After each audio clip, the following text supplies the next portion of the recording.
I am the IBM Worldwide Leader for Quantum Safe. I lead a team that is providing cybersecurity services globally for post-quantum cryptography.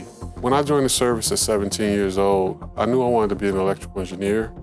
I just didn't know the path. I chose Montgomery College because of where I was from an education standpoint. I was a little older, and so I was a lot more serious. If a young person did not get everything that they needed in high school, and you need to go to Montgomery College to help you prepare for a four-year institution, I think that that's the right choice, because when you walk out of that two-year institution, now you're prepared. You're a little bit more mature, you're a little bit more serious, then you can go to a four-year institution and you've learned how to study.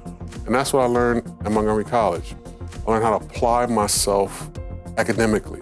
People will help you if you're helping yourself. They will not help you if you're not helping yourself.